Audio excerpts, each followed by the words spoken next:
this isn't just like my opinion. Research shows that The Biggest Loser increases weight stigma in the United States, and that viewers were more likely to believe overweight people were lazy, lacked willpower, and deserved blame. Hey everybody, we've had some of the most incredible guests coming to you these past couple of months. The amount of expertise and knowledge on these cutting edge topics is something we really hope that you enjoy. And if you do, it would make a huge difference to us if you could rate, review, and subscribe the podcast. It helps us to get more guests, better experts, and talk about all of the things that are really important to you.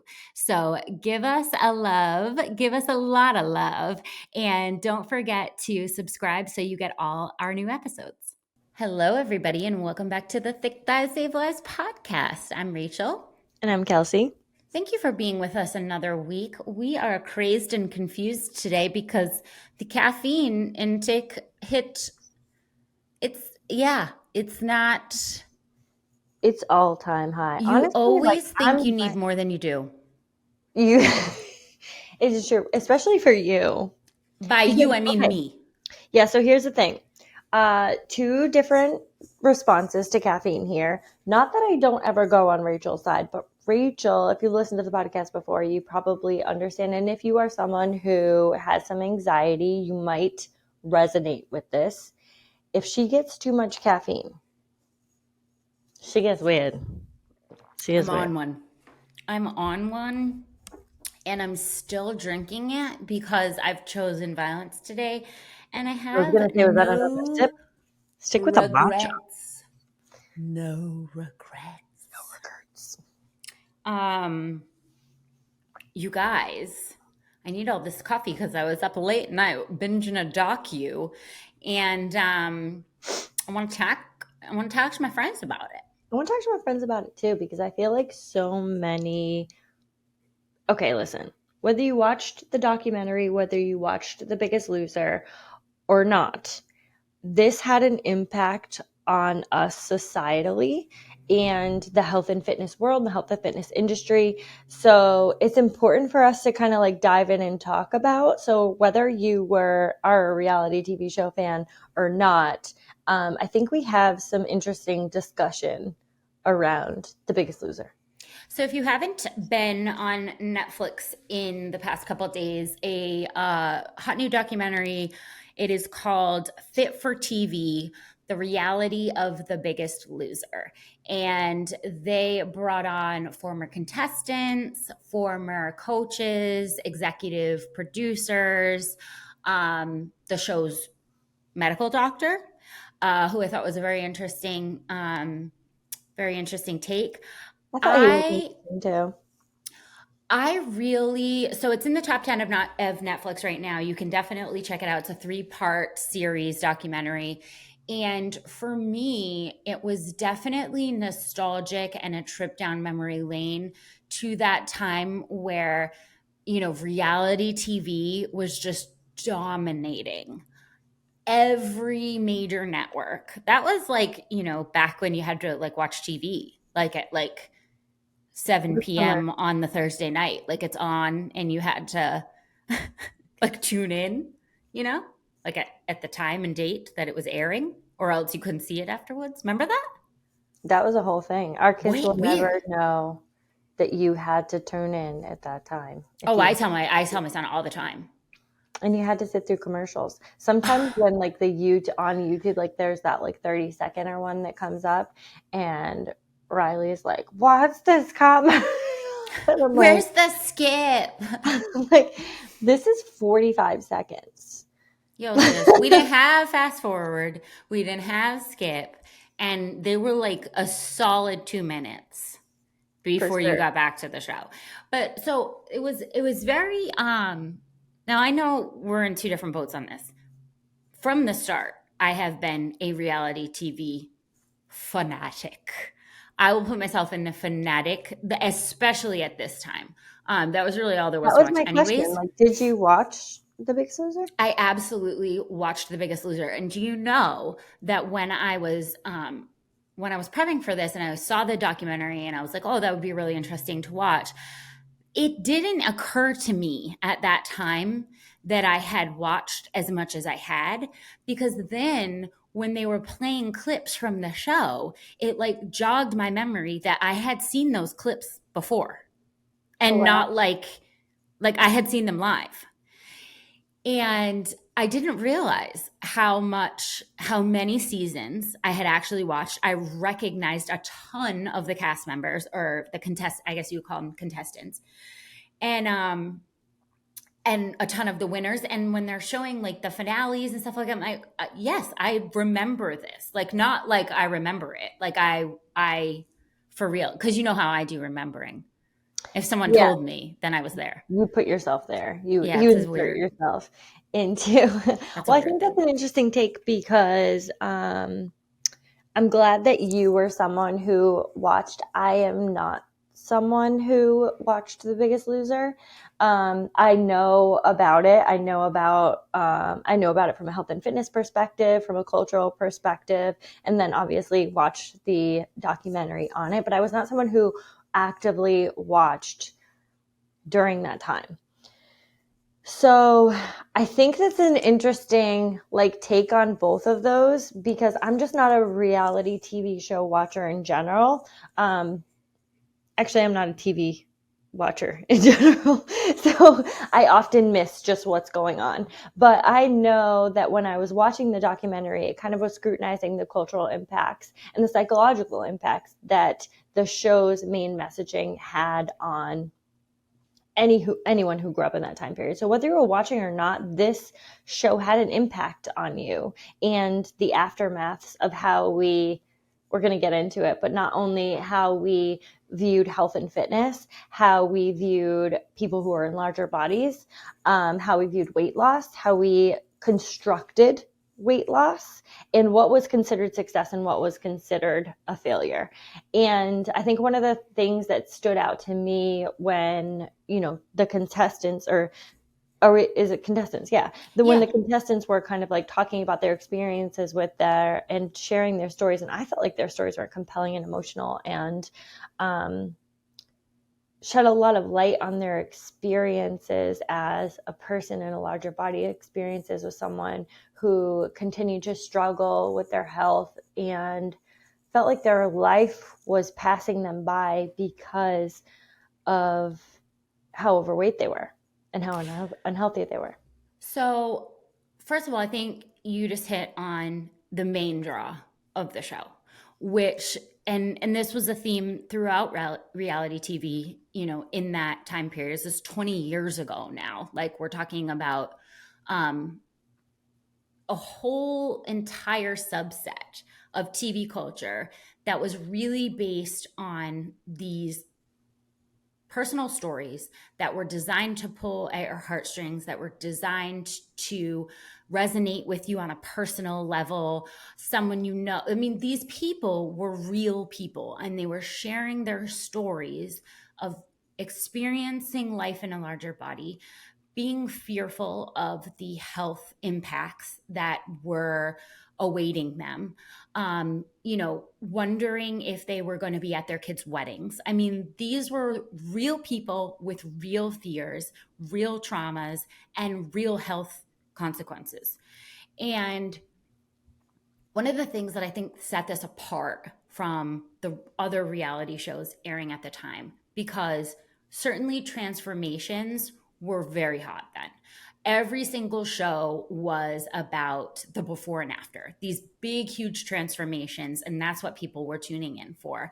And The Biggest Loser was no different in that respect. However, the other transformation shows, as I remember it, were very aesthetically based. And, we had things like what was the swan one? Was it There were called a lot Ugly of Swan? surgical, yeah, like I ugly don't. swan or Yeah, duckling I mean, or Botched was in there, and botched. I know that the one that I remember that I know that I did watch was when you they they took them and they did like a home makeover where like they had a hairstylist come in and a makeup, and then they redid their wardrobe.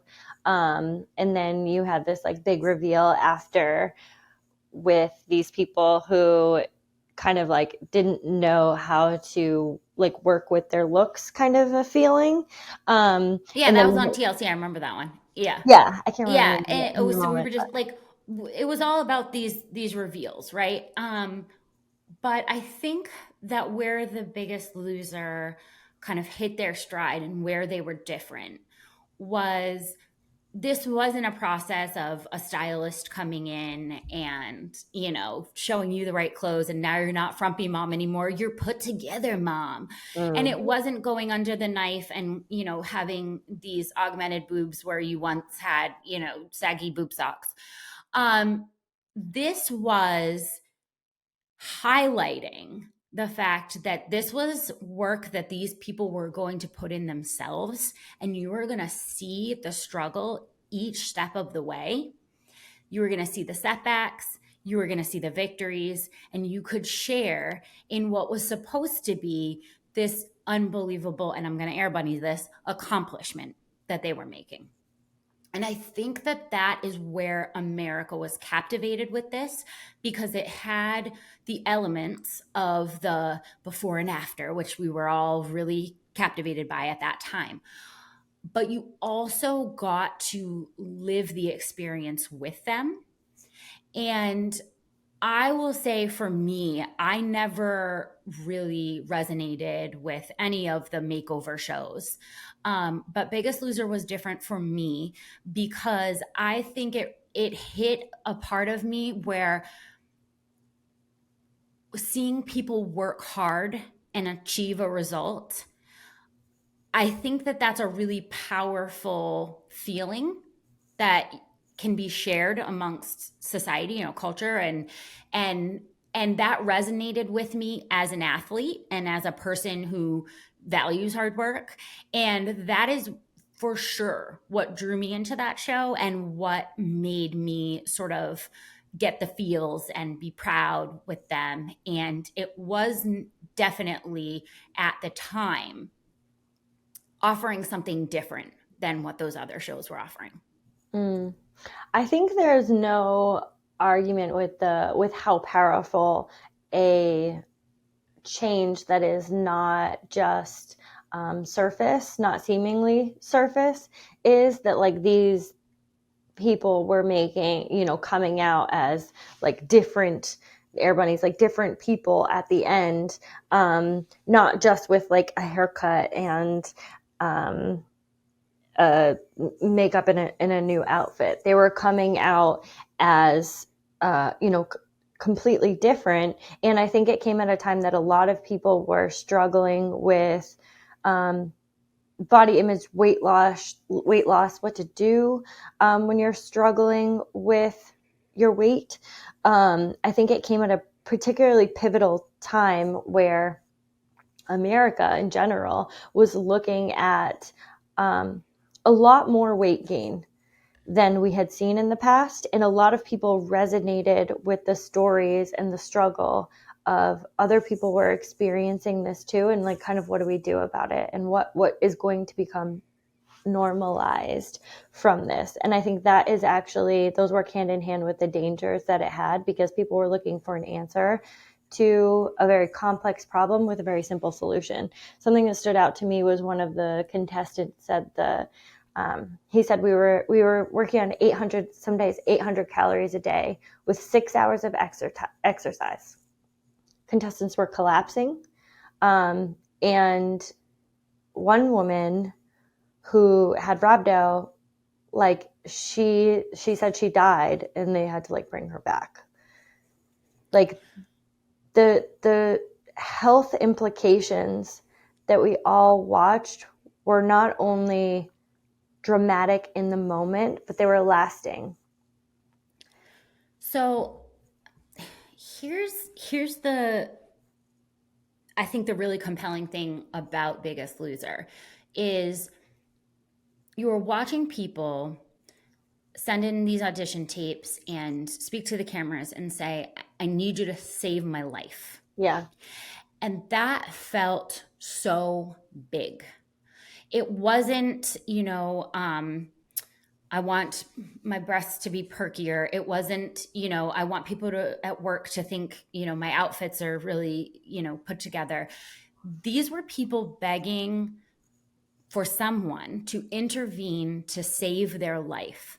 And I think that we as a society really were able to look past a lot of the things we knew watching were wrong, because we were all in this sort of bubble of we have to save this person's life, that their life is on the line, and anything, any means necessary is going to be how we're going to. And lest we forget, this is a TV show. Okay, so we did something real weird here where we combined real health issues Yeah. with ratings and the Competition. need for competition, the need for shock value. Like, let's just be real. This show was designed to make money and gain viewership.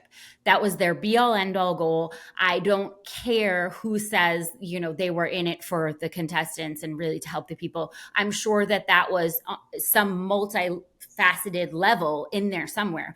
But the fact is that the goal of a TV show is to make money in branding and gain viewership. That's it. So by any means necessary. Yeah, and it ran for 17 seasons. So this wasn't like a quick snippet. And this is kind of the reason why we wanted to do this episode too, because like there's a ton of shows out there where you can be like, morally, that is questionable. Some, in most cases for me, not necessarily questionable. I'm like, what the hell is happening here? But it ran for 17 seasons and it went international. It wasn't just here in the United States. Other countries kind of took on this idea and took on Biggest Loser. It had over 11 million views with a finale at one point. And like, this is a long standing time and shaped a lot of the culture that we had around weight loss, and not only just weight loss, but how we viewed people in larger bodies, what the expectations were for weight loss. And it put the scale at the number one marker for The only marker. It was the only marker, 100%. For health, because this was kind of like revolved around health, but all of the practices were not healthy. And when I started talking about this, so I started talking about just like the documentary, like what, The Biggest Loser, and everyone that I spoke to knew what The Biggest Loser was. It's a phenomenon. Yeah. And I kind of mentioned some of the practices that they talked about in the documentary, as far as the stackers, caffeine pills, which we hit on at the beginning, and just what other methods that they used to force people to lose weight at a rapid rate. And one of the things, as I was speaking to someone, she said, well, that's just what everyone did at that time. And the kind of like question that begged in my mind was, number one, why? Like, what is this because of the documentary? Is this like how it got kind of like out there? And the expectation was that you could look at these people, they're losing weight at a very rapid rate. You can do it too. And that took almost every nuance there was out of their circumstances of extreme calorie deficit. People were experiencing organ failure. They were working out for 6 hours a day. I don't know about you guys. Well, hence the need for a caffeine pill. Like, I don't, 800 calories versus 6 hours of working out. I mean, that math isn't mathin'.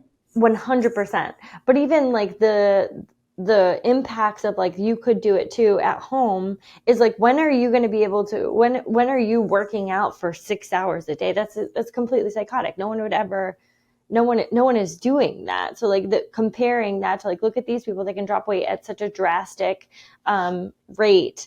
and not mentioning that it was at the expense of their health, not for their health. And I think that's an important thing to say. And that, when she said that to me, everyone was doing that at the time, now. And she said, now everyone's taking Ozempic. And it was just kind of brought to the forefront that at every moment in time, I think that there are these things that we are willing to do in the name of thinness. And it's a very important conversation to have on a primarily women's podcast, because that's who's leading the charge here. Are some men participating? Yeah, but it's not the cornerstone of everything that they're doing. And that, you sit at the table with people and if they have had some recent weight loss, all the women are going like, what are you doing? Like, tell me what the thing is. Is it caffeine pills? Is it, whatever the next thing is? And I couldn't remember. I remember when I was in high school, I took a weight loss pill that was designed to, it was essentially designed to dehydrate you. And I remember all of the girls taking it before prom.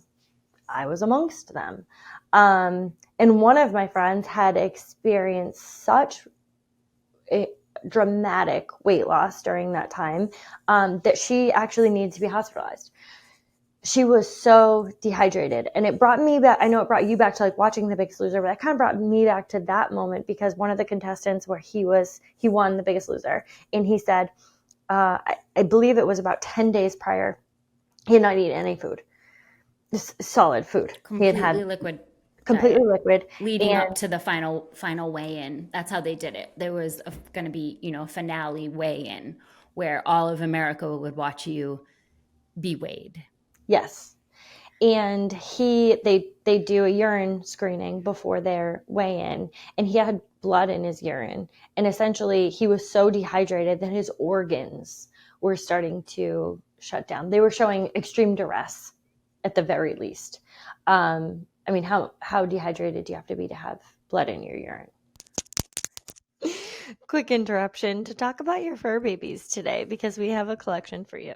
Oh my God, fur baby moms unite. Fan favorite Spookity, which is perfect for this time of year, and two new patterns for our cat moms and dads and doggy moms and dads. So, what are you laughing at me for? I can't help myself. Is it because I said Spookity? No, we'll tell you guys later in the podcast. Keep listening. Go grab our pet lover collection today. If you love your pets, you need to display them on your leggings. So that's where it always hit the wall, was we were trying to marry this, I want to be healthier for my kids, along with we need ratings, along with there's a cash prize, along with, you know, I want this to save my life. This is, first of all, I think it just goes without saying that it's not possible to marry all of those things at once. And therefore, the show was never going to be about health, because whenever you put money into the equation, a competition into the equation, like, we're not gonna stick to our values that maybe we would have had that not been part of the conversation. And I do think that the show did, in the documentary, they did, point to the fact that they had doctors on staff that were watching the contestants, that were making recommendations, that, they did not do these unhealthy practices. But the fact is that a lot of the contestants said, like, listen, there was a ton of pressure, money was involved. Like, this was like a life-changing amount of money for my family. And like, I wanted to stay on the show. So you just can't marry those things and not expect that there's going to be extreme practices. So right from the get-go. But I think that, where the show really got off the rails into an uncomfortable place was the temptations. Now, I know you weren't a viewer of the show, No, but I but watched the documentary, And Yeah. So you saw the kinds of that was the most bizarre and heartbreaking thing that I witnessed, and it was humiliating. It was, humiliating. and I think that there is a special place for when we're talking about temptations, right? And we're talking about these were food, essentially like challenges, and they were manipulated in so many different ways where they were saying like, you could see your family if you would consume the most food in a 3-minute span. These were like mothers with children. Yeah, Like, that's sick. Like, but that would take you back in the competition, but you could see your family for a second. Like, that's psychological torture, first of all, and I'm gonna call it what it is. yeah. Or they would bring you into this room with, I mean, there were several different ones, like you can, go into those too, but like with like all of the kind of like what they would consider, what are like, treats or unhealthy foods, in with like mountains and mountains of them, and say like, well, how much willpower do you have? How much can you not have? Or take this food and build something with just holding it with your teeth. Like, I just want to put any other drug in that context and like hear how that would go down. You know what I'm saying? We Like, just it's so true that we did and we did not view it as a drug of choice, because we did, in the sense that we knew that these would be very difficult challenges for people in general to be sitting in front of an entire pizza. I don't care while you've whether you are an working at obese 800 person, whether you calories a day. have an issue with food, whether you have trauma in your past. If you have eaten 800 calories over the past week and someone puts a pizza in front of you, it doesn't really matter who you are as a person. That is going to be, you're going to salivate. That's going to be extremely tempting. And so we knew it was a drug in that sense, but we didn't, you know, think of it the same way as like putting heroin in front of a heroin addict, or putting like those things. People would have said that's off limits, that's not okay. But for some reason this was okay. And it was pretty offensive watching the producers of the show, and the executives behind it kind of say that this practice was, well, we were trying to show that when you're in Real real life. life, that there's going to be temptations, and we were trying to relate to the audience in that way. Yeah, real life has nothing to do with if you eat this slice of pizza you can see your children. Okay, that's not real life. And even trying to, I mean, I would have just preferred that they said like, hey, listen, those were a mistake. It was We look weird back on time. those now, and it was, we were ratings driven. We were searching for the shock value, and that wasn't the right thing to do. I would have respected that a lot more, than trying to say we were trying to simulate real life temptations. That's absurd.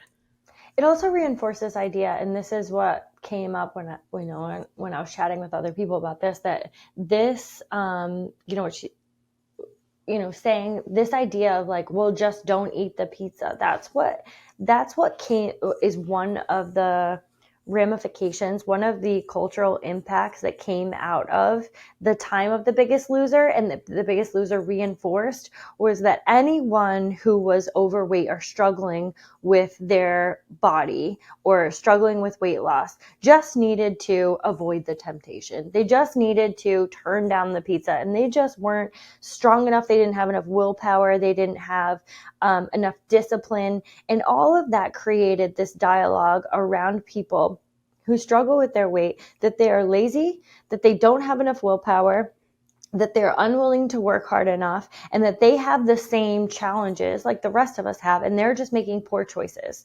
And that language is so damaging and so simplistic when it comes simplifying a complex issue, that is so offensive to anyone who really understands. And I'm not even putting myself in the like, I really understand. I don't. But I'm just saying I find it offensive that we took people's most vulnerable, most difficult challenges. And I think that people who struggle with their food and they struggle with binge eating and they struggle with, getting good, nutritious foods in, I think that they have a unique experience when it comes to an addiction that other addictions don't have. And the reason that they have that is because we have to eat to survive. And there's every No cold turkey. gathering. Yeah. No 100%. sobriety You from don't food. just get to go like to a rehab center and say like, well, I'm just not going to eat. Right. Like but they even went to this, farm or the Ranch. ranch. Mm-hmm. They went to this ranch and they were under these very controlled circumstances, but they still had to have their, now like take the show out of it with these extreme temptations and all of that, but they still had to have their drug of choice that was there. And that's in the extremes. For people who are dealing with this every day, it's not a way of like, well, I'm not going to be around people who do cocaine. You're not going to be around people who eat. Good luck to you. Like, you have to have your temptation, your drug of choice that you really are struggling with how to manage in your life. You have to do it every single day, multiple times a day for the rest of your life. All of our kind of like cultural gatherings, let's be real, they surround food. They all do. You go to birthday parties, you go to any type of celebration, it's always surrounding food. What are we going to So, eat? yeah. Mm-hmm. So like everyone who really like this is an addiction. This is something that real people are struggling with. And I think we can all come together and agree with that. But can we all come together and say like they have a unique challenge that even other addictions just don't even face? Well, I think that The Biggest Loser kind of did a good job at hitting on the fact that obesity was a medical condition that needed treatment, but then they didn't go so far as giving it the medical treatment that it needed, right? Like it was like, okay, we understand this is a serious thing that has serious health consequences and we need to, have an intervention to save these people's lives. Okay. Is there going to be any therapy? Is there going to be, I mean, so take it as it is, which is a medical condition, and then sort of blame the person for not having enough willpower for having said medical condition. That's where it always, and here's what I want to say. I think everything that happens at a time gives us that snapshot and we learn, right? And I think it's imperative that those things happen and then we learn from them in order to move forward. So I don't think that The Biggest Loser was necessarily all bad in the sense that like it taught us, I think, a lot about when we looked a couple years into the show, we had a study come out from the New York Times, and it was of previous contestants and their metabolic rate. And what was determined, now this was a small study, 14 people. It's not, there's no placebo, there's no control group. So like there's definite issues with the study. But they found that the metabolism of the prior contestants was absolutely destroyed, and that they needed to consume significantly less calories to maintain their weight loss than someone that was naturally sitting at that weight. And all of a sudden, everybody got the memo that this wasn't a willpower thing, that one person was waking up 800 calories in the hole, that they could have 800 calories less to maintain 180 pounds than the person over here. And that all of a sudden, I think, opened people's eyes to the fact that it was never a willpower thing. It was always a metabolic issue. And that this way in which you put people in this extreme calorie deficit, worked them out until they threw up. And then we said, that's healthy. When we looked at that after and the effects on their body, we did damage. We did damage. And it was irreversible damage to their metabolic rates. And I think that the biggest loser pointed that out for everybody. And I think that that's a really important and good and a lasting effect that we all took and said, like, whoa, whoa, whoa. Maybe it wasn't just calories in, calories out. I think you hit on a great point there, and it brings up the aftermath of the contestants, because a lot of people to this day will say, like, well, they lost weight, right? And like, even though, looking at some of the practices that were controversial, some of the damage that was done psychologically to the contestants, they would be like, well, at the end, they achieved weight loss. No, they didn't, because like the contestants regained weight. Most of the contestants regained more weight. There was I long-term believe the health stat was consequences. 77% of the contestants. Like, that's not like, we wanted to do this, like, Let me well, double like, check that. regardless of the methods, we a lot of the discussion wanted to hide behind that it was successful, and that's just not true. It's not true when we're talking about the health consequences. Like, people suffered long-term health consequences, disordered eating, and metabolic damage. And I think that when I kind of like talk about this with you who aren't in the weeds on, how we're talking about weight loss now, bodies now, health moving to the forefront. And it is not on a mainstream. I don't want to paint this picture that health is at the forefront of like all of the discussions that we're having, because it's That's the really not. goal, It's the but goal, and it's moved into more spaces, we but for aren't a there. lot, we aren't there. And and I believe that we are never going to be there until we stop equating thinness to equaling health and larger bodies to equaling unhealthy. That's not true. And I can say that very like, that's not just like, oh, well, no, it's not true.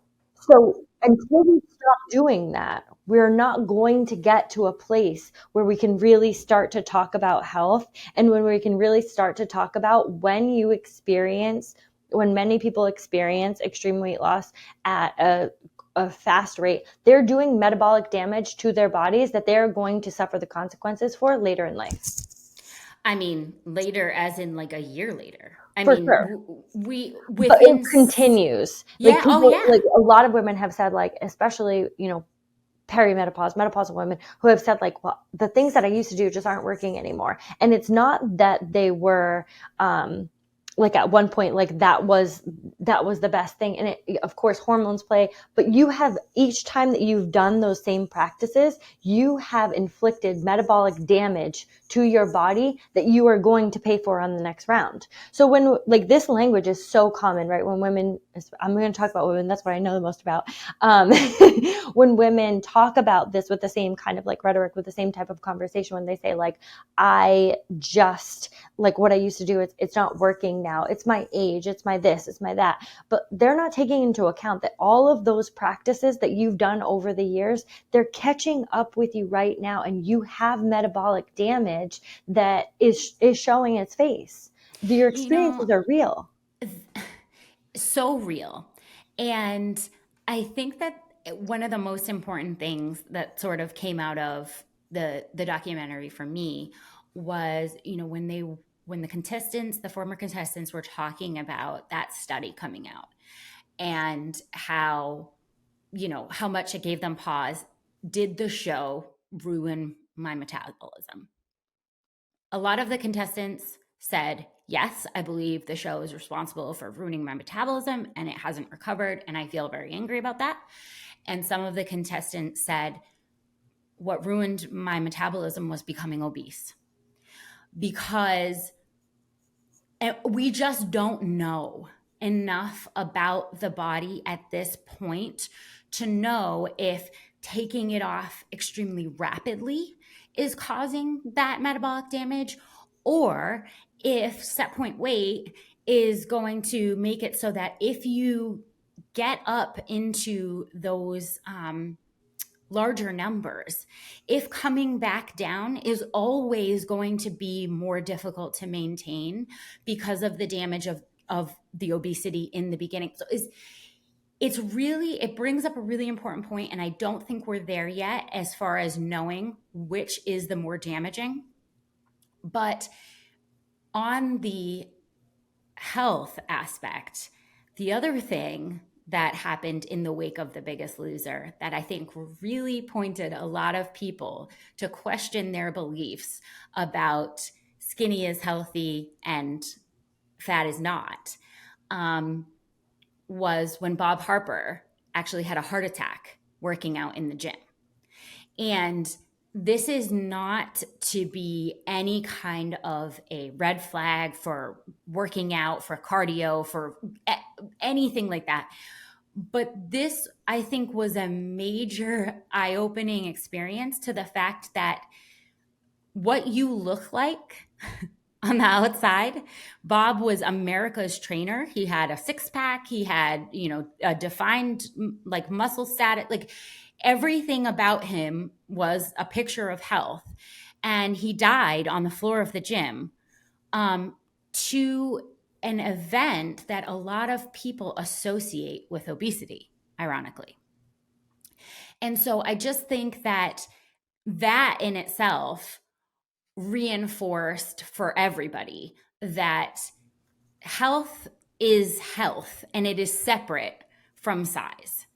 What are you doing? What are you doing over um, there?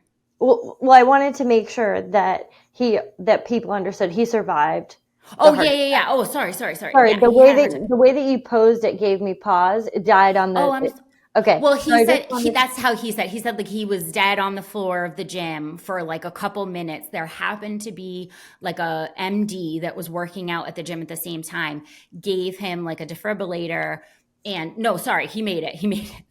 I'm not like breaking the news that, my God.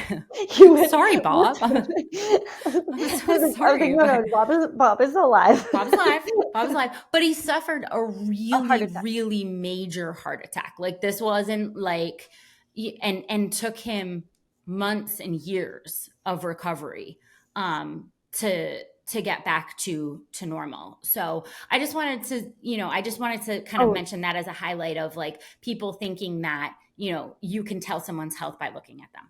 100%. And I think that, that's such an important point and a great reminder that when we kind of put this big pedestal out there that like that it doesn't hold water. It does not hold water. It never has. And we really need to stop doing that.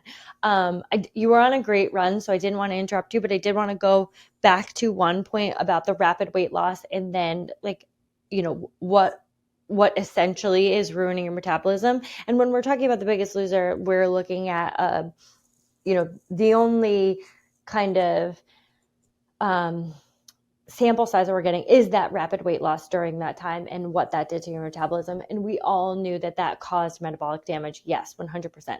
And then we know that there is metabolic damage being done when we get to those really high numbers of obesity. And I'm not just talking about like, you're living in a larger body, but you are meeting our other health markers, and you are at a really good size for you, because that looks different for everyone. I'm not talking about that. I'm talking about people who are struggling with obesity, who are carrying way too much body fat and are really struggling with their health. We don't know necessarily what is causing the most metabolic damage, but what we do know is weight loss at a slower rate is showing that metabolic damage is not being done in that way. So although we don't have this like sample size that we're saying like, well, was it, how quickly that they were losing weight. They were also taking caffeine pill. There's so many layers that are going on there. But we know that people who have experienced weight loss at a slower rate with dietary changes and increasing movement, and I'm not talking about increasing movement taking a completely sedentary, I just have to say this because this was so outrageous, taking a completely sedentary person, putting them on a beach and telling them to run the fastest mile that they can. It's just like so wildly inappropriate, some of the things that they were asked to physically do. And the fact that those had physical consequences to their health is literally no surprise, because that's inappropriate. Quick interruption, guys. We are always talking about the importance of community to help you along your journey, to keep you motivated, to surround you with like-minded people. And we have a massive, massive community to do just that. If you haven't already, get in our fitness group on Facebook, Fitness Programming by CVG. Get on our app, CVG Nation. We've got hundreds of thousands of women on there who are just waiting to cheer you on. And we cannot wait to meet you. Get with us on our channels. We love to see you there. So can we just hit on that for a second? Because I will give, shows from 20 years ago a lot of slack on, different times, and we made mistakes and we're getting better now and we're learning. But the way that exercise was, I'm sorry, I had to butt that. The way that exercise was portrayed on that show was so damaging. And the fact that we told people in order to have an effective workout that they should be puking, and then wondered why half of America went, I don't think I really like the gym. I Solid dislike point. exercising. And we're all going to be shocked at this. We're all going to be shocked that people watched other people say that this is the most effective workout. These are the world's best trainers, and this is how you lose weight. You fall down on the treadmill, smash your face, then puke. You're sweating through 9 shirts. You're working out for 6 hours a day, and that's so like you in. And people were like, And so I don't want to like outright the psychological impacts with like the insults that were being used, the shame-based motivation that was being skewed to these like very psychologically fragile people. And that's kind of what hit me, because like that was really just like really hurtful. That like it just like normalized this treatment towards people who are struggling with their weight, that it was okay to shame them into feeling disgusting, and that this is how you could treat them, and this is how you could use their personal stories against them in a way to motivate them. It was like, so anyone with like a mental health background was sitting there just like cringing. Well, I think it hurt coaches too, because and trainers, because the thought that we needed to be screaming at clients in order to get them to perform, and that was sort of like the best way. My trainer kills me. I still actually hear this language today. I need my trainer to come slap the donuts out of my hand. I need my trainer to kill my legs. And I've always really, really steered away. I'm not an enemy in any way, and I never want trainers to be like sort of pictured in that way and categorized in that way, because who wants to hang out with an enemy? Who wants to go meet at a place where the enemy knows, like, hey, this is my gym and you're coming in here and I'm going to kick your ass and I'm going to slap donuts out of your hand and I'm going to scream at you to do one more rep? I don't know. I understand that there are all different ways to motivate people, but I always thought that putting fitness trainers in this light of the bad guy, I don't think it makes people enjoy fitness in the long run. Who wants to spend time with the bad guy?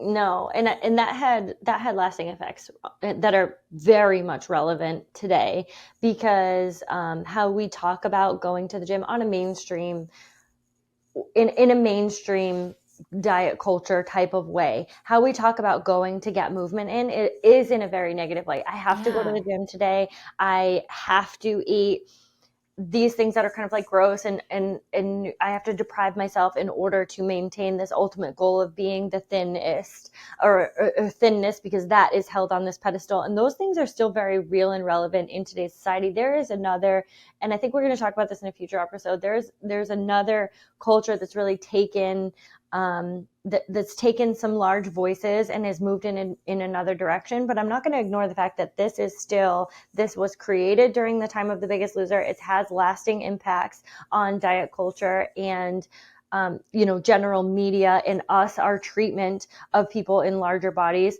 I'm saying us as like, The humans, collective. the collective.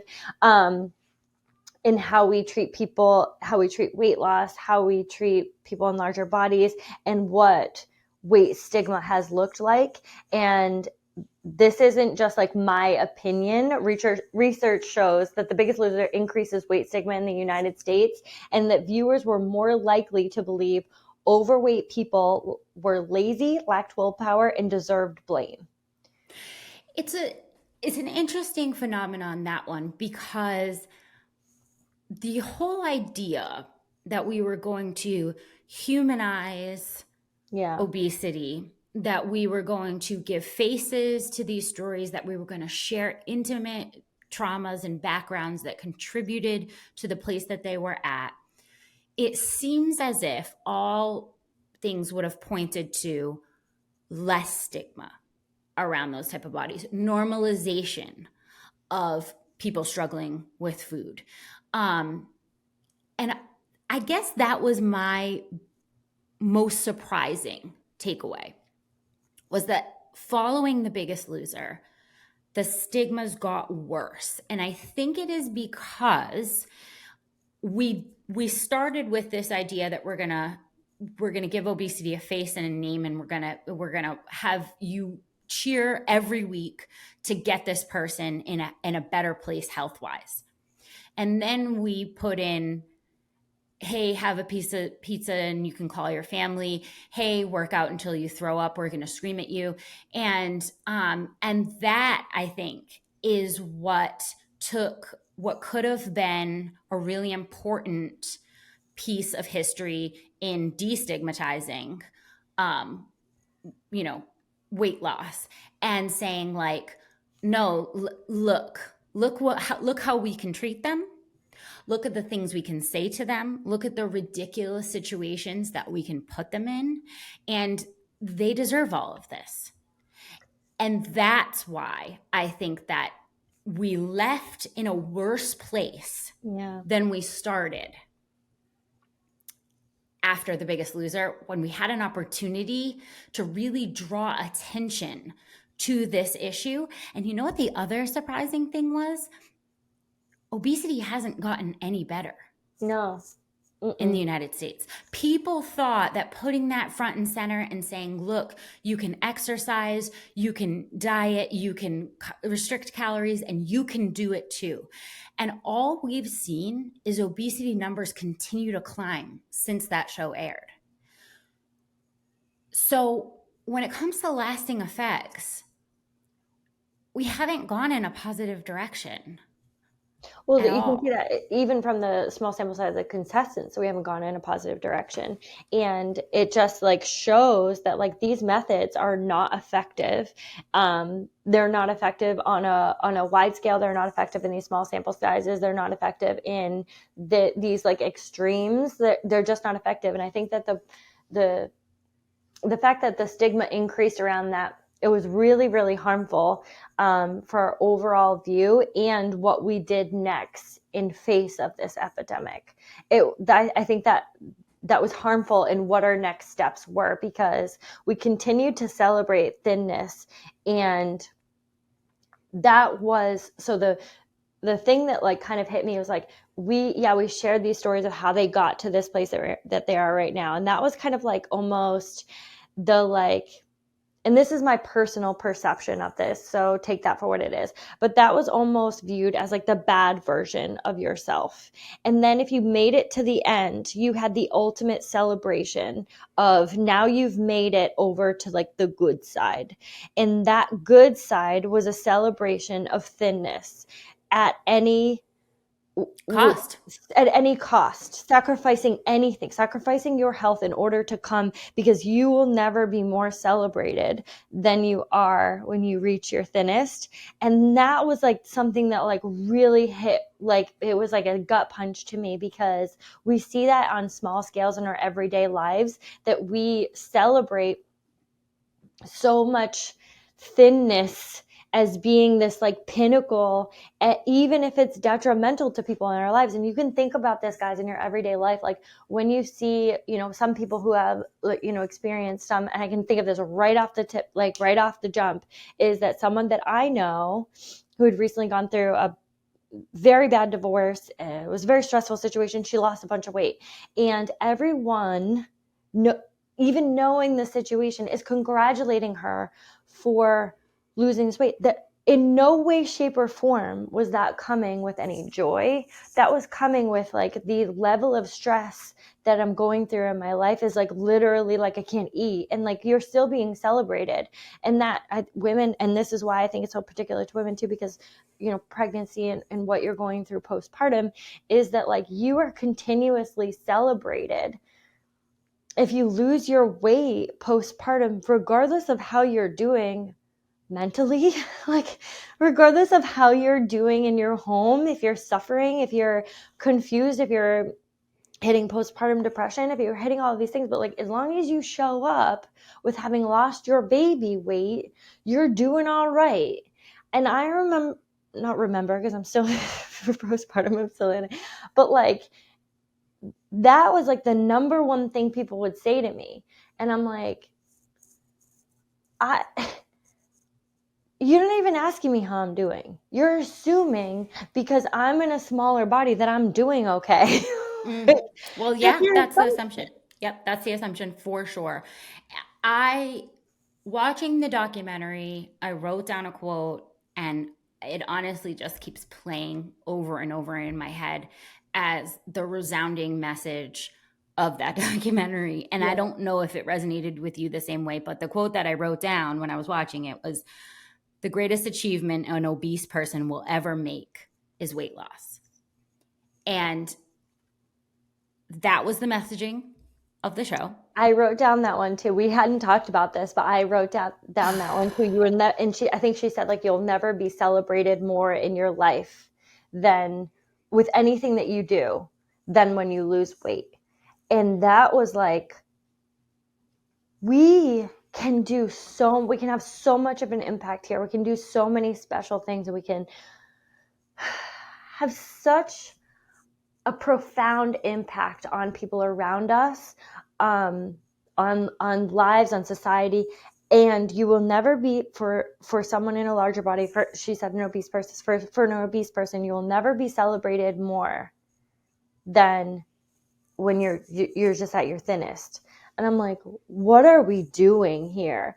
But don't you think that that is like, doesn't that resonate with you? Like, doesn't Yeah. that, like when you sit at tables with people and they are looking for the answers, they're looking to celebrate something, so much of it, and I feel this, so much of it revolves around weight loss. And I think like it's been under a microscope postpartum, because like, what are you doing? What are you eating? And I'm like, I'm trying to keep a human alive. Doing way more important shit. You know what I mean? Like that just brought to the level of like, this is the important stuff and we're celebrating what? I I want to talk about where we go from here Yeah. because I truly think now this is a show that came out 20 years ago. We have come a long way since then. We can look back with sort of the 2020 hindsight. We can say, because I that's why I led off with that I watched the show, because I think it was really, really important that it appealed to a person like me at that time for like the work hard, Yes. we can do this, we can achieve health and our goals if we just put in enough hard work. And I hear that. we talked about the lasting effects of the show. We talked about where it kind of left us and where things got worse. And I want to talk about in next episode, I want to talk about where we're at now.